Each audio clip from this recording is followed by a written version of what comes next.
Hi, I'm Erica Thompson. I am Vested's head of agency marketing. We are here with Paul Keeble. Paul, if you could just introduce yourself and tell us what organization you're with.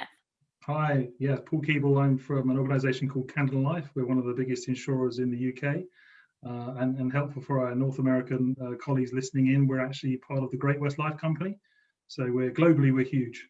So I look after the PR and media relations for the UK part of Canada Life.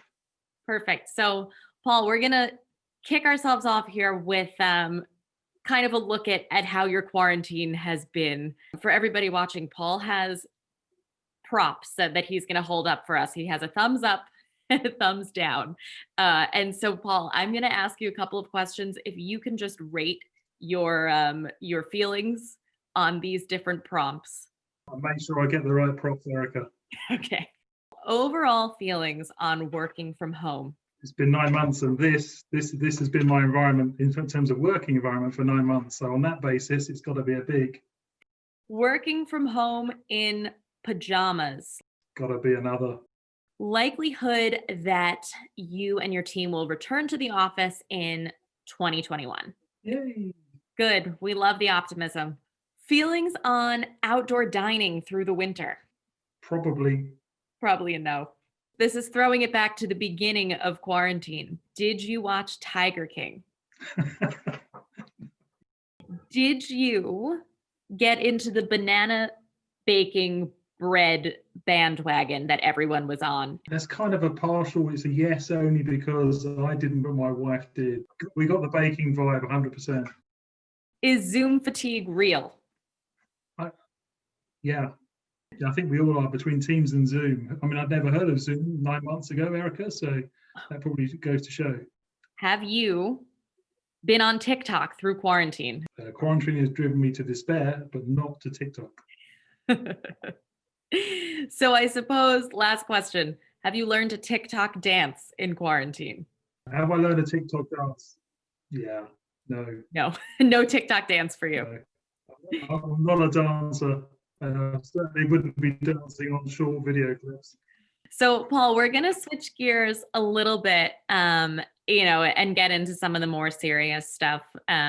Obviously, COVID has changed the world pretty significantly, but can you tell me a little bit about how coronavirus has affected your team and just how generally you guys are dealing with it? Sure. So I think is without a shadow of doubt, this year 2020 will go down in history as one of the toughest years that any of us have experienced, both in our personal but also in our business lives. Just thinking about the business and Canada Life, it's been an extraordinary year for us.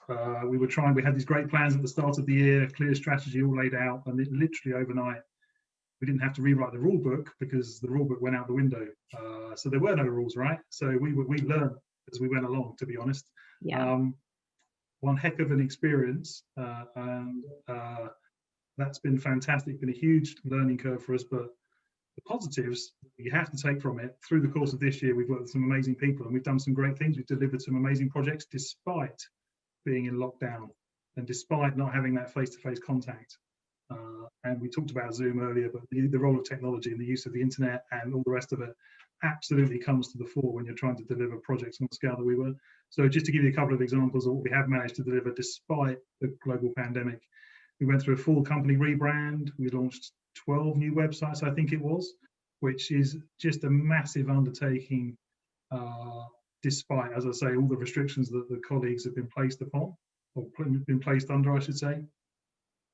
And alongside that, of course, we've been continuing to talk to our customers and our financial advisors that are key to us doing business in the UK. So despite all of the challenges and all of the hurdles and hiccups and bumps in the road that we've absolutely endured, much like anyone else that's listening to this, I look back on this year and we're not quite there yet, but I'm thinking, wow, didn't we do good despite all of the curveballs and challenges that have come our way? That's for sure. What would you say has been sort of the most surprising or maybe the most compelling part of how COVID has changed, your marketing and comms strategy?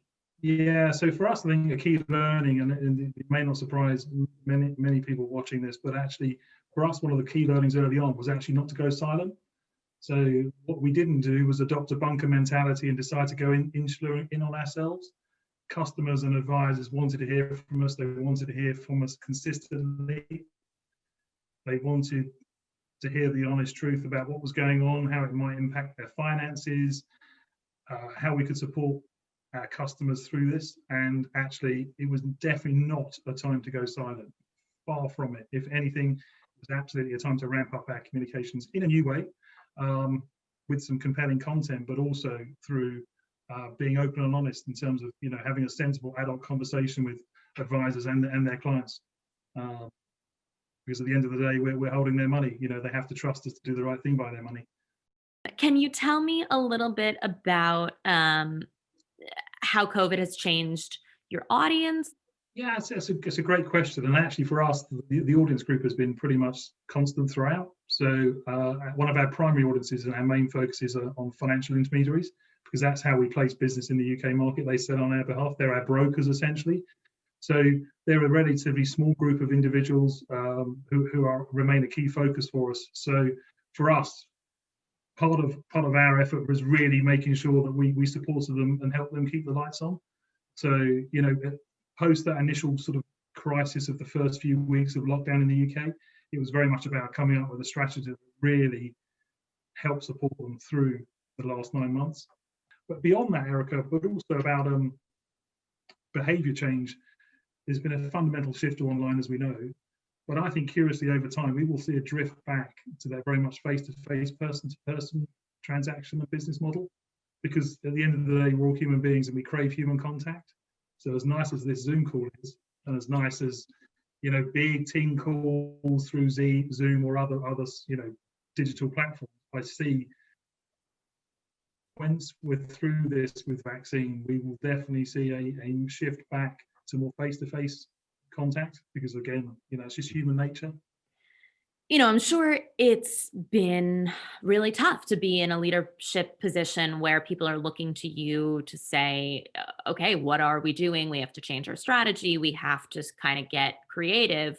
What advice would you give to people who are in the same boat as you and leading a team in a time where there's a lot of uncertainty? So there's a couple of things I'd like to mention, and something I've learned through the years that's rang true, and that's something I've kept with me all a long time in the career in PR, which is you're only ever as good as your last story. And that's never been more true than in 2020 in the midst of a global pandemic. So you can never rest on your laurels, and you're genuinely only ever as good as the last press release you've issued. So that has kept me true and kept me on the right path this year. And I think in terms of looking forward, I think that still holds true. But 2021, you know, I think part of me senses it's going to be a rerun of this year. And what I mean by that is uncertainty, and we need to be planning for and strategizing for uncertainty. So we don't know when the vaccine is going to come through in bulk. We don't know how effective that distribution model is going to be. We don't know when there's going to be a mass return to office physical working environment, or whether this working from home will continue. We don't know how consumers are going to behave and react. We don't know what they're going to do with their financial plans. So you can only plan so far, Erica. And I think if the only takeaway I would take from this is, one, you're only ever as good as your last story, content idea or creative idea. And secondly, you can't plan for the unexpected. You genuinely can't, because no one genuinely, hand on heart, could have planned for a global pandemic at the start of 2020.